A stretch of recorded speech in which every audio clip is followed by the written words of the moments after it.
What is up, Steelers Nation? Thank you so much for jumping on to another episode of All Steelers Talk. I'm Noah Strackbine, joined always by my man in the corner, producer Nick Belsky. Find us on youtube.com/All Steelers Talkers. Subscribe anywhere you get your podcast. The Pittsburgh Steelers, they are in the midst of a quarterback situation. Arthur Smith talked, Justin Fields talked, Russell Wilson talked, and well, there's a lot to be said, a lot that wasn't said, and a lot of interpretation that one can make from all three of these quotes. Plus, it is Thursday. Almost said Friday, almost also said Wednesday, all in one big scoop there. We're going, what's more likely? Week 7, Pittsburgh Steelers, New York Jets, and then we'll answer all your questions before we head out of here like we do every day. I won't lie to you. This is a day old, okay? And it was sitting here. And I needed a boost of energy. I just jumped on here 3.5 minutes ago, I feel. So I said, screw it. Gave one big swig, whole jawline locked right up right before we came on here. I was like, that was not fun, but it was an experience, and I'll probably do it again 5 to 6 more times throughout the show. We'll deal with that later. How you feeling, my friend? Well, better than you. I could have told you not to do that. It's almost like you waited until we couldn't communicate with each other. I did. To make that mistake, and you're going to make it again. I just, I saw you and I thought about it as soon as you picked it up. I was like, I was editing yesterday's podcast earlier today as well. And I was like, that's the first frame. Whenever I open up the file is just you with that. And I was like, oh, he got a new one. Nope. You're drinking the old one. That is same one. Lost some respect. Not much, but a little bit of respect is out the window. Look at, dude, it's been an afternoon, we'll say the least. It's been an afternoon. We're talking quarterback situations. Things are crazy right now. This is the day. This is the day of the Pittsburgh Steelers right here. It goes Justin Fields to kick it right off, 10:45 in the morning. Wake up, get some coffee, talk quarterback. Arthur Smith goes off on a nice little tangent, maybe an hour and a half afterwards. And then you got Russ in the afternoon. Roman Wilson's got a hamstring. This is chaos. This is pure chaos. You need a little day-old energy drink, a little Alani. Shout out. We'll get through the day. We'll get through the day. Justin Fields, Russell Wilson, and Arthur Smith all talk today about the Steelers quarterback situation and what is going on. And they all had, very, very big things to say. Let's not act like today was a typical, we have a quarterback competition. Everybody's going to say the very professional things, and we're going to move on with our lives. Justin Fields admitted he wasn't playing well enough. Russell Wilson dropped more than one hint that he is starting on Sunday. And then Arthur Smith went on a nice little tear defending Justin Fields and his younger quarterback. We will start with Justin Fields. We clipped some stuff. This one's courtesy of Mike DeFabo from The Athletic, of Justin taking accountability, saying he doesn't disagree with the Steelers quarterback situation. I don't think I played, good enough. If I'm being real with you. If I'm being real with myself, I think I did play well enough. I don't think there would be any sort of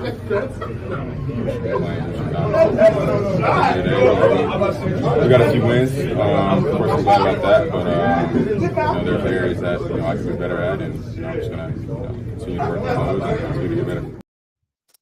So first off, yes, the locker room is that loud all the time, always. Mm-hmm. So it is. It's a rowdy place. A lot of guys. Justin Fields takes accountability, says he hasn't been playing good enough.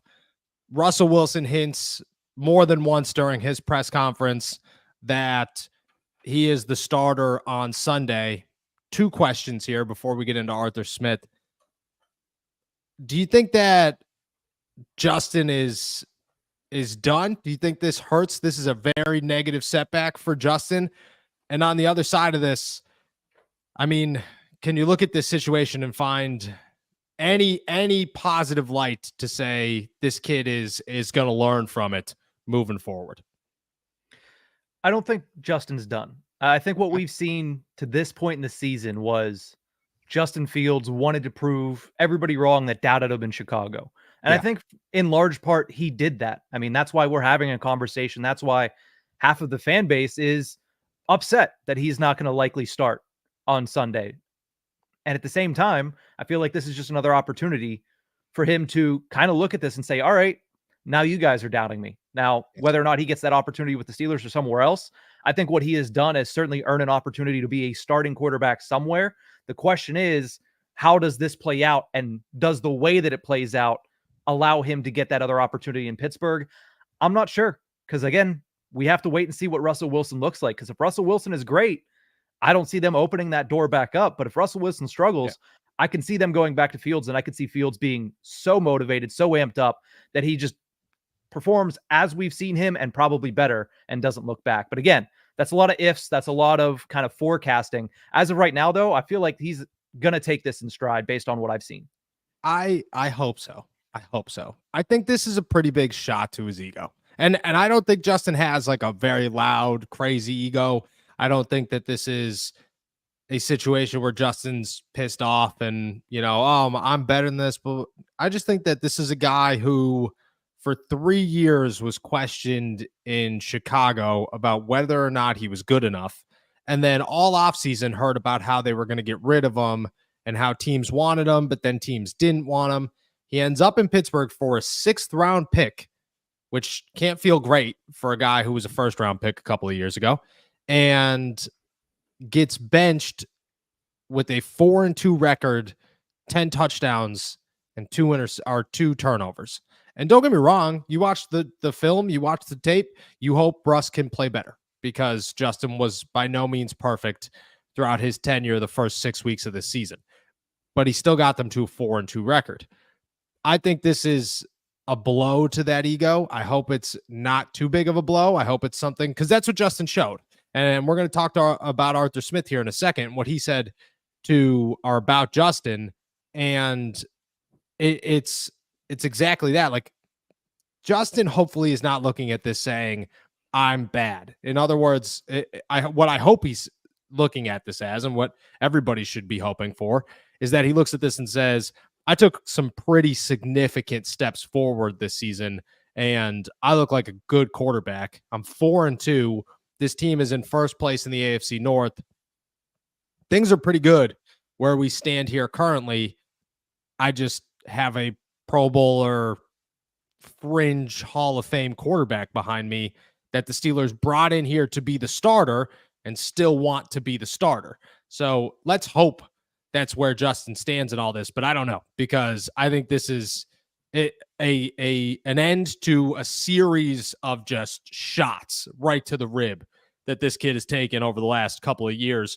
And now he's here showing, hey, I could play pretty well with a pretty good team. Maybe that's what he needs. And I hope one day he gets a better opportunity to do so.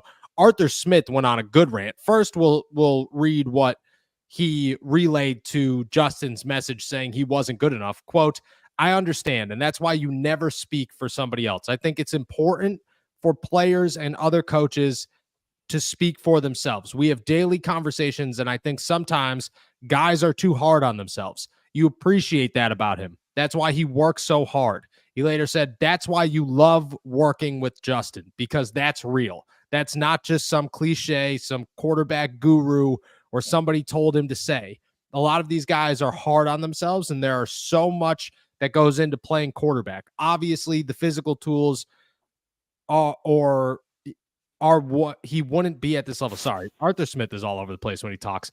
But the mental component to me is what separates the great ones from the other starters in the league, and that's what he's pushing himself to be. He then added this. This is courtesy of, I call him Buzz, but Chris Adamski of the Tribune Review. Obviously, both those guys being here. Obviously, Mike talked earlier in the week. We got to ramp his reps up, and so he's got a decision to make. That is by the end of the week. And unfortunately, Russ has missed a lot of time, so we've never really gotten to see him. I think Justin's done a good job. By no means has anybody been perfect around here, but it's about winning. Obviously, we wish we were 6-0. We're not. You are what your record says you are. So we're 4-2, and I think we've made progress in certain areas some weeks. Other weeks, depending on the plan or how they attacked us, there's always things we got to fix. Constant improvement. So he starts that quote off. It's not in this video, but he starts that quote off. He was asked, what can Russell Wilson provide to the offense to make it better? He starts the quote by saying, quote, I don't know if that's necessarily the perspective. I understand the question, but both those guys being here, Mike Tomlin talked earlier this week, we've got to ramp Wilson's reps up. He's got decisions to make by the end of the week. I don't know, Nick. To me, I was sitting there. I was 15 feet away from this guy. And the whole time, from the second that press conference started until the second it ended, my mind went, Arthur Smith sounds like a guy that would be sticking with Justin Fields if he was the one making the decision between Russell Wilson and Justin Fields. That comes after Sports Illustrated's Albert Breer said there are many people within this locker room, coaches and players included, that want Justin Fields to be the starting quarterback. Seems to me like things are not 100% in agreement. And again, you look at this from Mike Tomlin's perspective and you say there is room for improvement. There is a lot of room for improvement from the quarterback position. So it's understandable where you're going from or where you're coming from. You could also look at it and say, if things do not click immediately, if Justin Fields looks to be the better option rather fast, you better change it back, because there are a lot of people, potentially your offensive coordinator included, that are sitting here pushing for Justin Fields. Am I wrong there? Did you get the same kind of vibe from Arthur Smith? Well, first and foremost, yes, I got the same exact vibe from Arthur Smith. It almost seemed like a, hey, I don't want liability if this doesn't work, because this is not my decision. Mike has a decision to make. I'm just the coordinator. I get the offense ready. He tells me who I have at my disposal. That's what that sounded like. A little bit of the, hey, that liability's on my finger. No, I'm gonna put that right on the back of Mike's shoulder, and he can deal with that liability because I don't agree with it. But again, that's just reading between the lines. It's what it seemed like. It might not be the actual case, but it's what it seemed like throughout all of these clips and throughout everything that we've heard today, that a lot of people were in favor of Justin Fields continuing to run with what he's been doing. But as far as, if Russ doesn't click right away, you do have to give him some grace, because if you're going to bounce back week in and week out, that's a horrible decision. And that is only going to ruin your team. So I think Russ needs a little bit of grace, especially after having multiple months when he was on the shelf. I told you yesterday, I feel like that grace, you are in a very compact situation here where you have 2 weeks, the bye week, and then a crazy schedule following the bye week to close out the season. I feel like these 2 weeks, that's your grace period. Can Russell Wilson prove to be at least somebody who looks to be on the trajectory of being exactly what Justin Fields was or better? Because if it's worse through 2 weeks against these two teams, I don't know how you don't go into the bye week and say, all right, now let's make that switch permanent. So there are a couple things that I want to say about the situation before I ask you about any sort of leash, or if any of these comments add a leash or change your perspective on things or whatever. The first one is that Mike Tomlin does not care what a single person in that locker room says, ever. Does not. Like, they don't. If George Pickens, Najee Harris, and the entire offense is sitting there saying, we want Justin Fields to be the quarterback, Mike Tomlin's going, I don't give a crap, pal, because I make the calls here, not you. The second one is that Arthur Smith, I very much so doubt, is sitting there saying, man, I'm so bummed. I'm so angry that Russell Wilson is now my starting core. I can't believe this. Why would they do this to me? I don't think that's the case at all. But there are people that are on Justin Fields' side and looking for Justin Fields to be here, which means that, okay, yeah, I agree. You have to give them a grace period, or you have to give Russ a grace period. But throughout the course of everything, is that grace period maybe shorter because you are on the verge of locker room controversy over a quarterback decision if it doesn't work out? Now, I'm not saying if he wins and looks bad, you still won. Okay.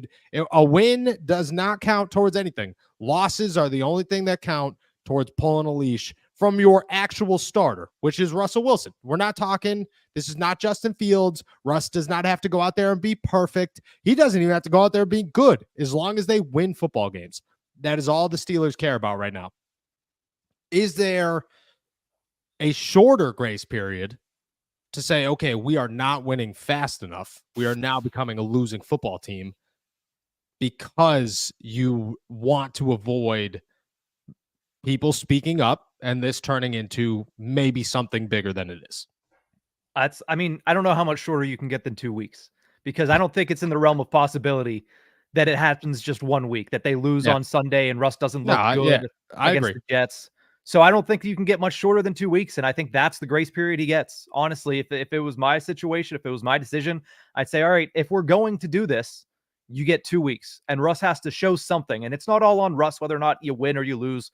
We've talked about it with the 2 losses the Steelers already have. How much of those are on Justin Fields? I mean, he's not absolved from those losses, but some of it, most of it in some instances, aren't on him.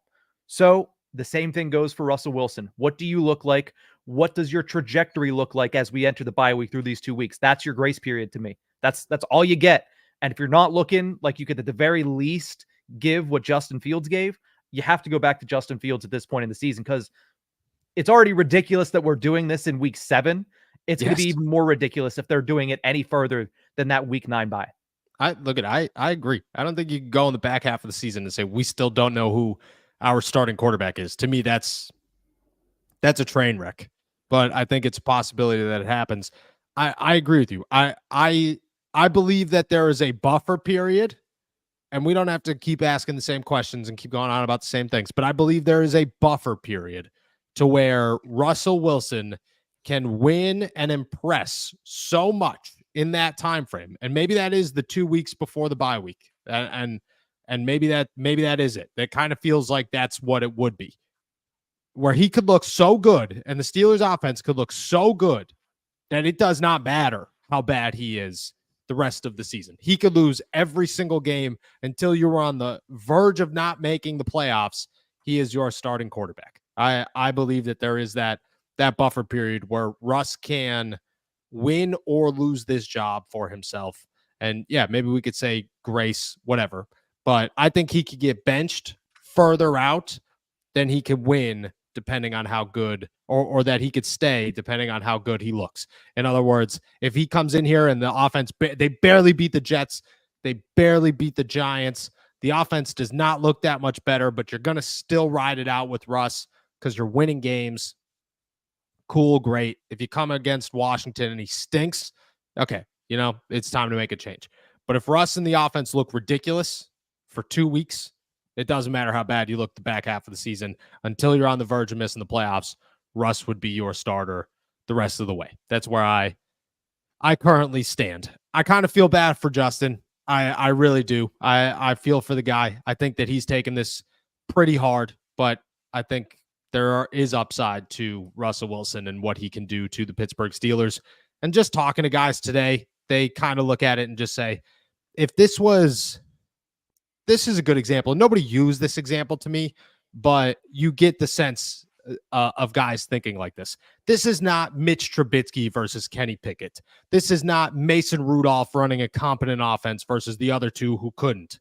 This is 2 pretty good quarterbacks that everybody firmly believes can be winning quarterbacks in the NFL and can take them very far. Like, nobody looks at Justin and says, oh, the limitations to this guy is a first-round exit in the playoffs. No, they look at him and Russ the same way and say, we could probably win some playoff games and go on a run with both of these guys, which I think keeps things calmer. Also adds more question marks, but I do think keeps things calmer. We'll see what happens. Decision will be made tomorrow. That's what I'm expecting, at least. The decision has already been made. If we're going to be very real, the decision has been going to be made. And Russ let it drop not once, but twice during his press conference. He's talking and he would say something and I'd look at somebody next to me. I go, he just say that? You just say that he's the starting quarterback? Like, did he literally said, this is the first one for me.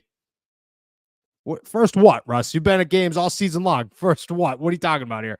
First start. We know what's going on. I also want to say that I came up with the conspiracy theory like a week ago that the Pittsburgh Steelers rain delayed the Dallas game so that Russ can get called out of the tunnel first. And I'm just going to say that at the time, people were like, that's nuts, man. And what are we saying right here? I'm just saying Just saying. Until they will announce get the called. defense first on Sunday. They will not. They will not. They will be Russell Wilson. Mike Tomlin will stop them before they go out there if it's supposed to be. He'll grab TJ by the face mask and be like, pal, no chance, dude. My quarterback is getting announced. That's where good old Mike T is. All right, it's Thursday. Let's do some what's more likely. We're going to dive into the biggest what's more likely of week 7. But first, before everybody gets real excited here, let's take a break here from our boys over at Game Time. Basketball season is right around the corner, and there are few live events that make you feel as in the moment. And I get it. Football season is probably one of them where you feel like you're there. You're part of the action. Well, let me tell you about Game Time and how Game Time has this new feature called Game Time Picks that makes getting tickets to see your favorite teams play live even easier. Game Time Picks filter out the fluff to show you only incredible deals on great seats, so you don't have to waste time searching through thousands of tickets. I decided to jump on and see what Pittsburgh Steelers versus New York Jets tickets look like in primetime, and it took me 3 seats before they hit me with a great deal, telling me that not only are these probably the cheapest, but for the view, they may be the best deal that anybody can offer. Let me walk you through a couple of really nice things about Game Time. First, priority. Game Time Picks curates to make it easier to save more on sports, concerts, comedy, theater, etc. They give you all-in pricing, which means that this feature shows you the total upfront cost with no surprise fees at checkout, because that is the absolute worst thing about buying tickets. They give you seat views because nobody, and I mean nobody, wants to show up not knowing what their view of the stadium is going to look like. The lowest price guaranteed, or Game Time will credit you 110% of the difference. And Game Time ticket coverage, which means that your purchase is covered with the most flexible customer service policy in the ticketing industry. Take the guesswork out of buying tickets with Game Time Picks.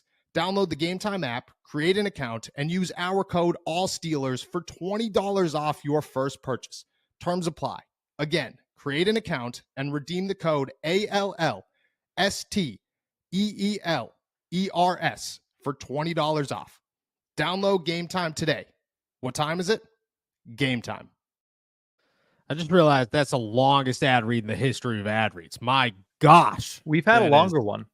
We've had a longer one than 2 minutes. We had a 2-minute and I think it was 18-second long ad read at one point. Tell me not to do that. Tell me next time I'll yell at you. Yeah, be like, I don't know what you're doing here, but that sucked, and you're gonna have to do it a lot faster next time. Cut it in half. That was crazy. Shout out to our boys over at Game Time. I'm using Game Time. Still haven't bought those Creed tickets, but we're going. But you already had them. No. Okay, we can. This is an off-screen discussion here because now I'm still going to Creed. I'm still going to Creed. I'm not going to Creed. Go and then not go though. No. I'm going to Creed. I'm going to Creed by myself if I need to go to Creed. It's the boys back home that are taking forever. It's like, oh, we're going. We got to get the Airbnb. We got to get the Steelers tickets. I don't care about all that. All I care about is Creed on Friday night. That's all I care about. I mean, we bumped a whole Bleacher Report live stream up like 3 hours today, so I could be like, yeah, that day I'm going to Creed. Sorry, going to Creed. So, well, I'm going. Don't worry. All right, it's Thursday. That means it is time for What's More Likely. Once again, we're working on some intro videos. So, you got a couple. Shout out to Parker, but if you got a couple, hit us with them. We'd love to get them in on the show. If not, we're working on them. We'll get them out here soon. A little tunes, a little jazz going on, a little something. With that said, it's week 7. The Pittsburgh Steelers, man, what a week in the Steel City, my friend. And with that, I will toss it to you. Week 7's edition of What's More Likely. Yeah, let's start in the wide receiver room. What's more likely? George Pickens scores his first touchdown of the season, or with his best friend Russell Wilson, but at the helm, will Calvin Austin score his second? Calvin Austin's going to score his second touchdown. What's more likely? Calvin Austin scoring his. I mean, this is the guy that we started the offseason talking about. Is this the next Tyler Lockett? Him and Russell Wilson love each other. They are best buds here. The person who will benefit the most from a quarterback change in Pittsburgh this weekend will be number 19, Calvin Austin. I would put everything I had on that one. I believe he will be the guy that defenses will not be paying tight attention to that the offense will have formulated plans to get him open. And guess what? His quarterback's going to throw him the football when he's ready to receive the football. I'm going Calvin Austin on this one. What's more likely? It just feels like the connection between him and Russ is strong and has been strong all year long. Very excited to see what they can do. He's the guy that'll benefit the most. What's more likely? Calvin Austin reaches the end zone for number 2 before George does his first time. All righty, let's move over to the next one. What's more likely? Russell Wilson throwing for over 250 passing yards, or Russell Wilson throwing 2+ interceptions on Sunday? Oh, what's the first one? 350 yards? 250 yards. 250 yards. Easy. With ease. A couple of things here. One, this is Mike Tomlin's guy, my friend. This offense is no longer a Pittsburgh Steelers run the football offense. It's a Russell Wilson is here to save the day offense. Russ will throw more times than Justin has all season long in this game because Mike Tomlin will have a heavy hand in picking out these games and picking out these plays in this game plan and so on and so forth. Russ will throw a lot. He will not turn the ball over twice because Russ doesn't turn the ball. He doesn't throw interceptions. That's the one really good thing about Russell Wilson is he's never been a guy that throws a boatload of picks. He gets sacked all the time, but he doesn't turn the football over. That's what the Steelers want. 250 yards is easy, especially with Russell Wilson. I mean, that's a stat that, that's probably 150 in most quarterbacks' eyes. To him, that's just where he gets started. And then he goes from there. I'm going 250 is more likely in this one. Two interceptions. I doubt he throws 2 interceptions all season long. Not consecutively. I mean, in a game. Okay, fair enough. Enough. I was about to say, dang, that is a lofty goal here. Yeah, no, I'm not making that bold prediction. I know what I'm putting on the graphic for tomorrow. He's not going to throw 2 interceptions all season. No strap line. I mean, you could. I'll get some brownie points for Russ, but no, that's not what I mean. No. All righty, let's go to the next one here with a couple rookies. What's more likely? Beanie Bishop gets his first career interception this weekend, or Roman Wilson, who is on the injury report with a hamstring injury, scores his first touchdown?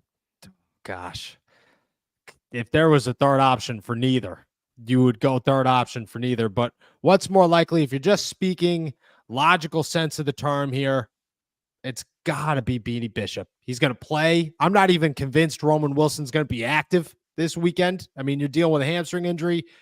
You're limited in practice again. It just feels like that's all you had to do. You had to have one setback for the team to say, all right, you're inactive again. Sounds good. Here we go. We'll see what happens. Let's ride with Van Jefferson, Scotty Miller, Calvin Austin, and George Pickens. And Michael Pruitt might be coming back. Doesn't feel like this is a Roman Wilson game. I would have to go Beanie Bishop. That being said, that is a tall task, my friend. This week is a rough one for my boy Beanie Bishop. I mean, I wish him nothing but the best. I hope he succeeds. He has got a challenge in front of him because if it's not Devontae Adams moving to the slot, it's Garrett Wilson moving to the slot. And if it's not that, it's Alan Lazard. And none of those are guys that Beanie Bishop can go up against. And you could say he's gonna lock him down. 100%. No fear at all. He's going to lock him down. And nothing against Beanie. It's just sometimes the competition is a lot. That's where we're at this week. Aaron Rodgers is going to go after him a lot. Alrighty, a lot on Sunday Night Football. You mentioned he might go to Devontae Adams, and Adams is actually in the next one here. What's more likely? Devontae Adams in his New York Jets debut goes over 100 receiving yards, or Najee Harris for the second consecutive week goes over 100 rushing yards. I mean, you got to go what's more likely. Again, the logical pick here is Devontae. It's not the pick you want to make. It's not the one anybody wants to hear. It's not, it's not going to gain us any fans in this one, but it's Devontae because Aaron Rodgers is going to throw to him that's who Aaron Rodgers is, man. Aaron Rodgers cares 10 times more about making sure that him and Devontae look real, real good on Sunday Night Football than he does about anything else on Sunday Night Football. As long as him and Devontae look like this was the move, man, they're back. The bad boys are here. Movie number 7 or whatever we're at. That's what Aaron will be thinking about. Devontae is going to get a ton of targets. The Jets defense is good, real good. And now you're dealing without Zach Frazier. Ryan McCollum, I don't know what to expect from him. It's just that's a tall task. That's a tall task for Najee Harris. I'm going Devontae. I just think the route there is easier. That being said, Joey Porter Jr. was talking to me today, and he said that he is very excited to lock him up and go against him and do a little chirping. He said he's very excited to get Devontae chirping. So we'll see what happens. I'm sure it'll be a real good battle, but Aaron's going to target him a lot. I'd go, what's more likely, Devontae over 100 yards? I mean, I will say last year they went up against each other early in the season, and they had to get Devontae away from Joey Porter for him to make his biggest play of the game, which is whenever he embarrassed Levi Wallace and Patrick Peterson on the same play. Yes. And he might get that with Garrett Wilson. You might get that opportunity again. Dante Jackson's a much better corner, but you just don't know if a crossing route he ends up with Beanie Bishop. You just never know what's going to happen. Never know what's going to happen. Targets will be high. I'm going Devontae. I got one more for you, and then we got a couple of listener inquiries as well for what's more likely. My last one, what is more likely? The Steelers win a playoff game this year, or the Jets win a playoff game this year? I mean, the Steelers. The Steelers easy on this one. The Jets, in my eyes, they're 2-4. They're fighting from behind. Who knows if they're even going to make the playoffs where we sit currently. And that's nothing against the Jets. You know, I'm not sitting here saying the Jets stink, or it's just the Jets are the Jets. And they look like the Jets, and they're doing Jet things. The Steelers look like the Steelers, and the Steelers are doing Steeler things. I mean, everybody's got to remember the Steelers were 4-2 last year. And people forget that. People forget the Pittsburgh Steelers were 4-2 a year ago. And I mean, they barely squeaked their way into the playoffs, but they also barely lost a playoff game to the Bills because they had shots there at the end. It's a better team. It's a better defense. It's a better quarterback situation. It's a better offensive coordinator. I just think the chances of them winning a playoff game are much higher than the Jets. I'll even say, I think it's more likely that the Steelers win a playoff game than the Jets actually make the playoffs this year. Ooh, okay. Yeah. Alrighty. Well, I got the answer I wanted. That's exactly what I was looking for. But let's see what our listeners want to know from you, Noah. Steven says, what is more likely? Devontae helps the Jets win the AFC East, or Russ helps the Steelers win the AFC North? Russ. Definitely Russ. I mean, 4-2, you're sitting. The Bills are going to win the AFC East. They just got so much better in Amari Cooper. You could say Amari Cooper's washed. He's 31. I don't care. He's Amari Cooper. He's a good wide receiver. And Josh Allen's a good quarterback. You want to know what Amari didn't have in Cleveland? Any reason to play or a quarterback. Now he's got both. So I would say the Bills are winning the AFC East. The Steelers just got to outlast the Ravens. And I think that's a possibility. You get them twice in the back half of the season. If you could keep up till the bye week, you're in a spot where you have to beat Washington. But if you could, and then you get into those Cincy, Baltimore, Cleveland games, and you're winning, you're going to set yourself up for an opportunity. So I would say the Steelers winning the AFC North is more likely, just because their chances of having a shot at it are going to be much higher than the Jets climbing 2 games by the end of the season on the Bills. That just doesn't seem like it's going to happen. All righty, let's go over to Dalton, who says, what's more likely to happen? Russ throws for 300 yards, or TJ has 3 sacks? TJ has 3 sacks. I mean, name one person on the Jets offensive line. I ask this every week because the Steelers have gotten very lucky playing really bad offensive lines. The Jets are still very questionable on the offensive line. They definitely got better, but very questionable on the offensive line. Good. I was going to say, is Olu Fashanu actually starting? Because I know that he got drafted there this year. I don't know if he's starting. I don't know where he's at in the depth chart. Yeah. I mean, that's a good option. I don't care where you got drafted. You are a rookie going up against TJ Watt. 3 sacks. TJ, that's the thing. TJ hasn't had the 3-sack game yet. He hasn't had that crazy game yet. That could come at any moment. That's what you're waiting for. Russ throwing for 300, possibly. But I also think this is a situation where you go up 14-0. The Steelers are hitting the parking brake and they're slowing it down. You know, they're putting it into neutral.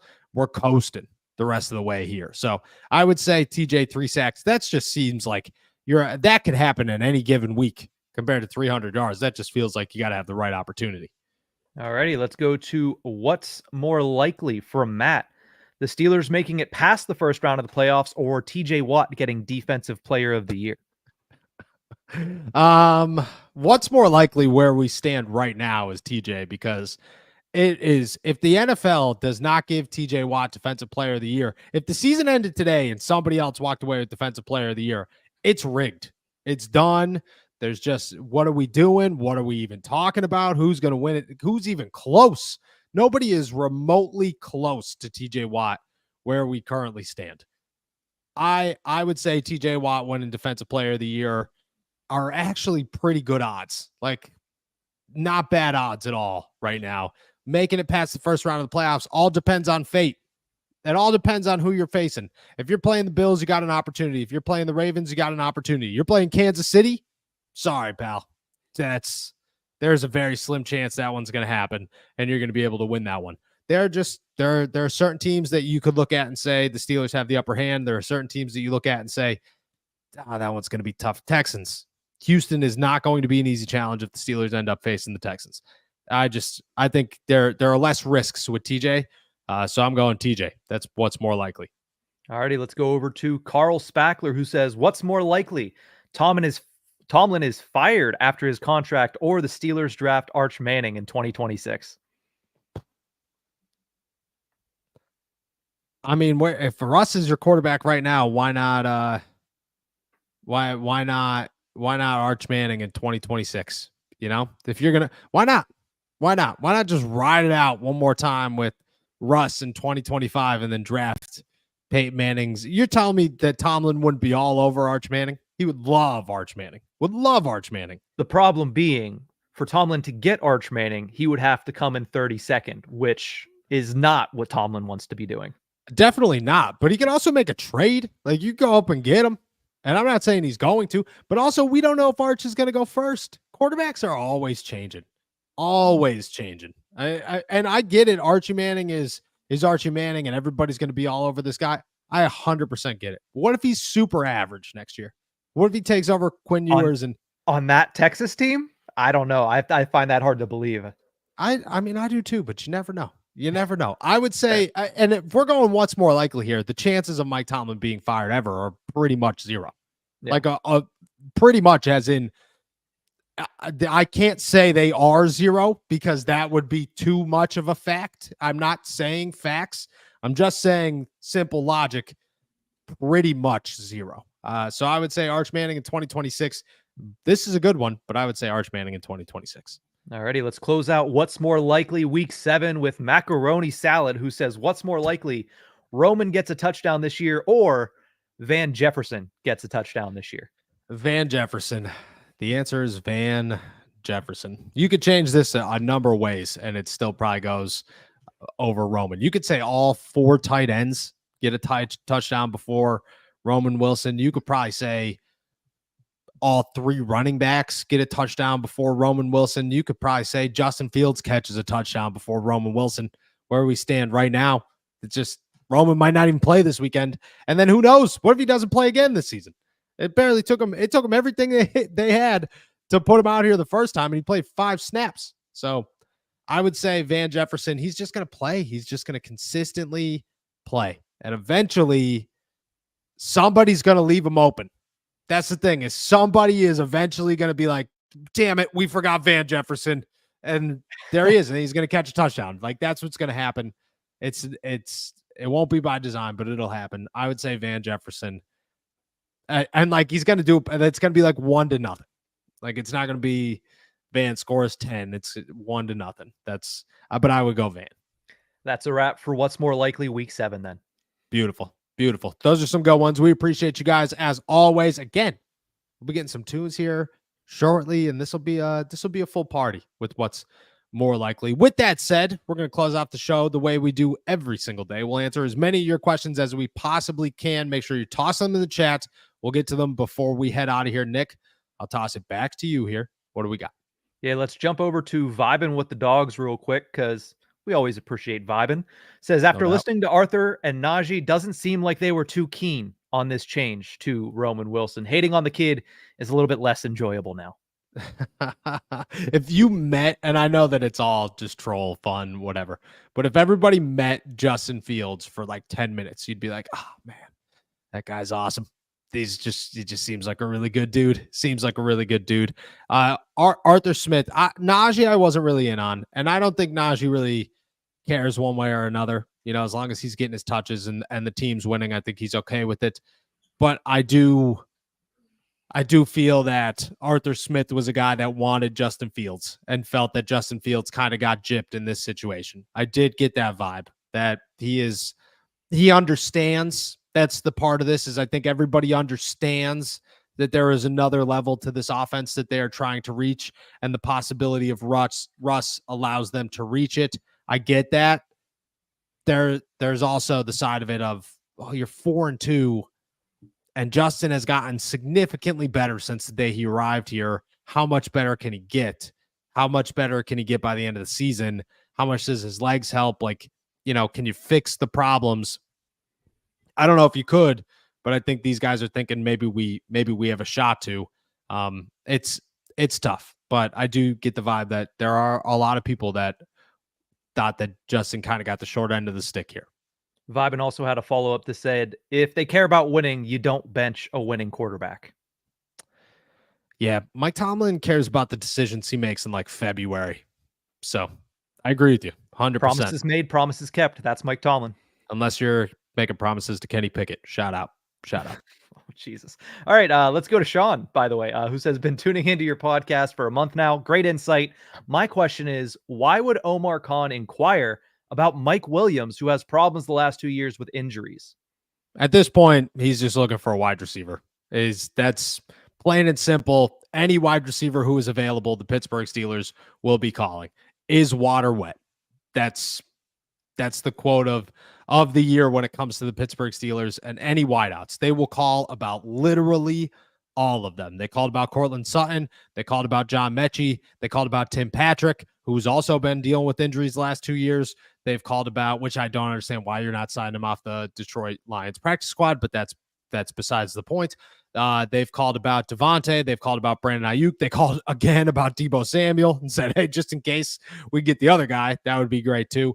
Now they're calling about Mike Williams, and I'm sure that the list will continue if they do not land him, but this one seems real. It seems like they have a pretty good shot at landing Mike Williams. I would be somewhat surprised if they don't at this point. They just feel like they're next in line to make a move. It's just, they want somebody. They could care less who it is. They just want somebody. All righty, let's go over to Jeff Cole, who says, Noah, is there a bet to be made that shaving down to a mustache is the deal if Russ throws for 2 touchdowns? Also, Nick shaved again. We lost the last time you shaved. I will say this about shaving before I let you go. 0-1 is not a trend. If they lose this weekend, 0-1 is not a trend. That's the only, I've only shaved once this season, and they did lose to the Cowboys, but 0-1 is not a trend. If they lose this weekend, I'll grow it out. I'll grow it out until obviously it becomes not a trend again. If you washed your jersey, okay, and they lost, would you wash the jersey again? No. The answer is no, but I also don't wear a jersey very often. Yeah, but if you did and they lost, you wouldn't again, right? So sometimes one is a trend, or at least the beginning of what could be a trend. So if it doesn't, Nick's about to be rocking Santa Claus. I bet his wife would be very excited about that. I'd go mustache. I'd be all about the mustache. 2 touchdowns, though? That's all it takes? Yeah, I'm going to need something more than 2. I'm going to need 3. If we can make a bet of 3 touchdowns. But what are we betting? Like, why am I losing here? Why do I lose the bet no matter what? Like, why is it if the Steelers play well, Noah suffers? I don't know if I'm on for this. Let me talk to the wife. Okay. Let me gauge running up the chain of command. Yeah, let's run this. Exactly. Let's run this up the chain of command, go to the president real fast, see what's going on here, and then we'll make a decision from there. But I won't lie to you. I'm always down for, somebody told me once my best quality is that I'm down for whatever. So there's a pretty strong possibility I got a mustache if Russ Wilson throws 3 touchdowns. We're going 3. We're not going 2. All right. Well, everybody write it down. I'll clip this and make sure we hold you to it next week. I'll add to that, or if Van Jefferson scores a touchdown. 1 touchdown from Van, 3 touchdowns for Russ. If either of those happen this weekend, you're rocking a mustache. What's the other side? But okay, but here's what if they don't? Then you what get happens beard. Then? That's not a win. It's not a great proposition. Listen, this is Jeff's proposition, not mine. Jeff, you're gonna have to come back and give me with the what happens if they don't do this. Okay, I'm gonna need an evenly split deal here. Just saying. Fair enough. Let's go to Marlon Lewis, who says, you mentioned earlier that holding the clipboard might be actually good for Justin's development. Do you still hold true to that? Yeah, I do. I do. That was my thought at the beginning of the season, was if the Steelers wanted Russ to be the guy and they felt Russ could be the guy, that learning behind Russ is a good thing for Justin Fields. Why not? He's never had a mentor. He's never had that veteran. He came into the league with Andy Dalton as his backup quarterback, and it's never gotten better from there. So maybe, just maybe, learning from Russell Wilson is an upgrade and something that could boost his confidence and help him see things. That's the thing, is you get in games, great, but things are moving a billion miles an hour, and sometimes just being able to slow it down and watch from the field, or from the sideline, allows you to process what would have happened and what you could have done in those situations. So I do think there's a positive to this. There's a reason you ask guys after they suffer injuries, hey, did you learn anything during your time away? And they always say yes. So I do think there's development here. All right, let's go over to Daniel, who says, different way to look at the QB controversy. Who do you think other than defense, the other defense, would prefer to not go up against? So who do I think the Jets or any other defense would not go up against? Yeah. Again, I think they're evenly split. I do think they're evenly split. I think you have the Justin Fields side of things with his legs, but I don't believe Justin Fields is a throwing threat right now, and teams are noticing that, and they're taking advantage of it. And on top of that, he's had, I believe the number is 6 turnover-worthy plays in the last 2 weeks. So eventually those are going to turn into opportunities, and guys are going to stop landing on his face mask after he throws a pick, that kind of stuff. It will happen. Eventually he will start throwing interceptions if he continues to play the way he's been playing. On top of that, though, or on the other side of that, the legs are dangerous, and Russ doesn't have the legs. So teams have to be looking at it going, if we could collapse the pocket, if we can control the trenches in the line of scrimmage, we'll control this ball game, and we'll make Russ uncomfortable, and we will limit their passing game tremendously, which you can't do with Justin. Justin will make something out of nothing most times. So there are both sides to this. I believe that where the Steelers want to be is a couple of things. I believe they envision this much bigger than we've broken it down. They envision it as Russ is the better passer. He's the better decision maker. He will get these guys involved. He will get the passing game moving. You could still utilize Justin Fields. And to be honest with you, with Justin Fields on the field, you run a couple of read options, and then you put him back out there and you run some play action. It's finally going to work. Like, your play action is finally going to do something. So that opens up a whole other element to this game. Russ is better under center. It's just, there's a lot that goes into this. And I think that right now the Russ decision is not a bad one. I would have stuck with Justin, but I don't think that the Russ decision is a bad one. And I think there are both sides of this argument to be made on who defenses would rather play or would not rather play when it comes to Russ and Justin. Dalton wants to know, do you see Michael Pruitt making any kind of impact this Sunday? Yeah, Michael Pruitt, I hope, comes back. I hope he plays. I hope he's ready to go. That dude, I thought he was a stud all summer. I was pretty bummed out when he suffered the knee injury. I think he does have an impact on special teams, blocking, and catching the football. I look at Michael Pruitt as a guy who is going to have some sort of impact. We'll see how large it is, but he's going to play some snaps, and he's going to get some opportunities in week 7.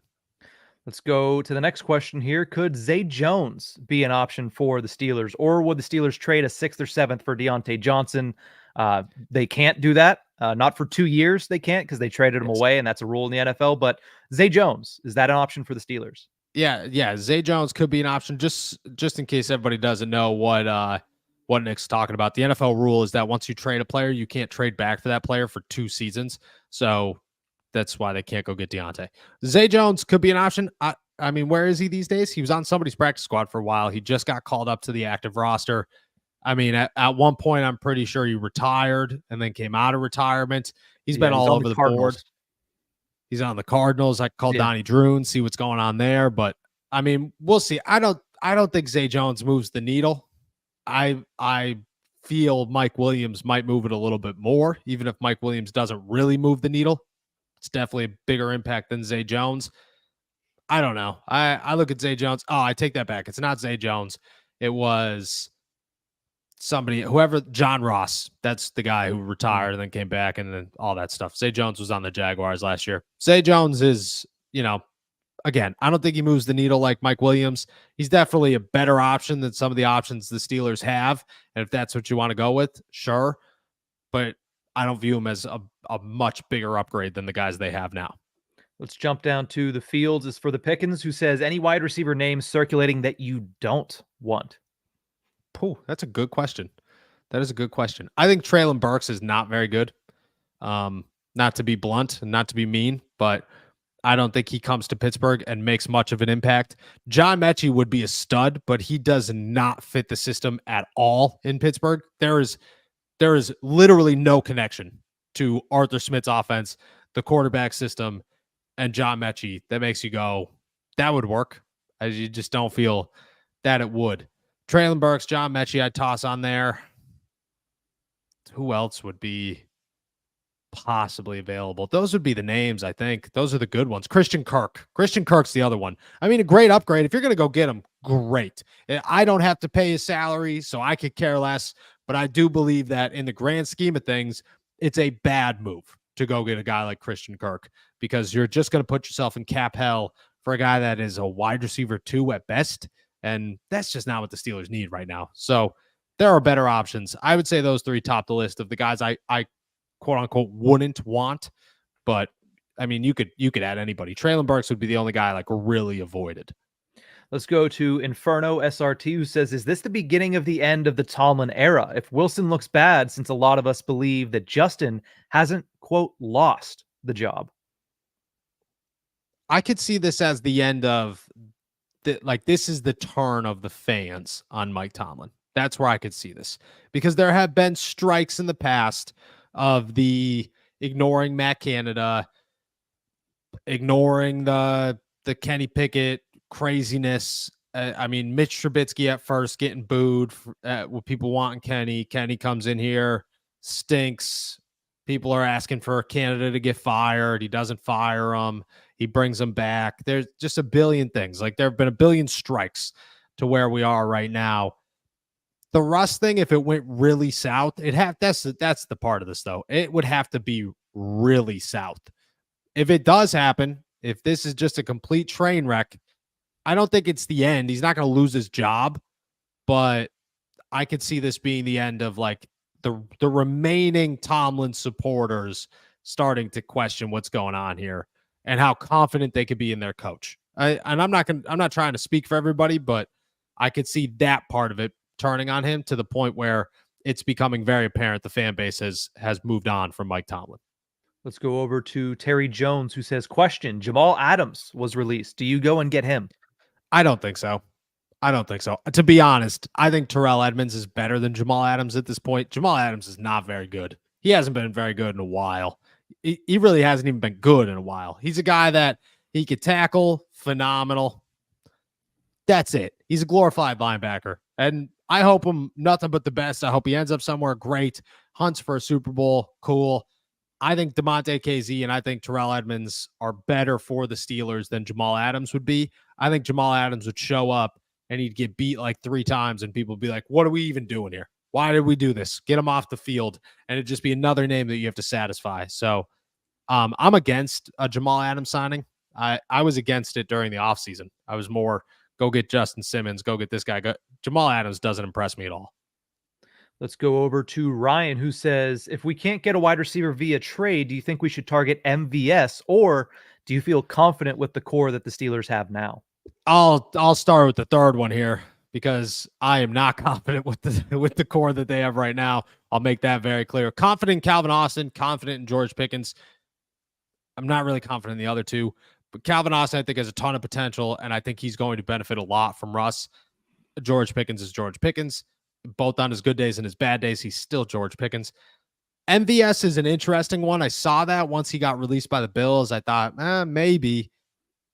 But he's also kind of fallen off the last couple of years. And at this point, he might just be a glorified deep threat, a guy that you could send one route down the field, and that's really all he could do. Don't get me wrong, Mike Williams isn't far from that at this point in his career, but there's a reason MVS got cut. There's a reason that he's a free agent, and it's not because the Bills wide receiver core is just loaded to the gills and, oh man, Amari Cooper tipped him over the edge. They had to get rid of somebody. No, there are a bunch of really bad players or middle to average players that they had to get rid of. MVS, he kind of gives me like Dante Moncrief vibes of this guy is past his prime. He's not going to impress. And you'd be signing him, and then you'd be disappointed in it. Let's finish it off with Cristobal, who says, do you think, given how Justin has reacted today, that the Steelers still have a chance to sign him next year? I don't know. I really don't. I want to put a pin in this and answer it in a week. Let's see how Russ plays answer. Because if Russ goes out there and plays really well, like really crazy well, the questions next week will be, do you think Russ comes back for another season? And if Russ plays really average, then we could start talking, okay, how much damage is done and can it be mended enough so that Justin could come back to the Pittsburgh Steelers in a year from now? I believe we get that answer as the season goes on. Where we stand right now, there are too many questions, and they all revolve around Russ. Because if Russ is priority one, if Russ looks good, the Steelers will have no issue bringing Russ back for another season and saying, Justin, we'll let you walk. You have a great time. Hey, it was a pleasure. But if Russ looks very mediocre, doesn't look good, if this was a bad decision, which it could turn out to be the case, that could definitely turn out to be the case, then you have to look at it and say, then maybe we start talking about that. Where we stand right now, I would say this is a question. We'll put a pin in it, and we'll answer it next week once we see how Russ plays. That's a wrap for today, then. Awesome. With that said, guys, we are heading out of here. Thank you so much for jumping on to another episode of All Steelers Talk. Make sure to subscribe to us on YouTube, youtube.com/All Steelers Talk. Check us out anywhere you get your podcasts. And as always, find all of our work at si.com/NFL/Steelers. We will be back tomorrow, most likely with a quarterback announcement from the Black and Gold. Plus, we'll dive into all the injuries and all the news, everything you need to know heading into Sunday Night Football. With that said, it's bright and sunny out there, so enjoy another beautiful day in the Berg. Peace.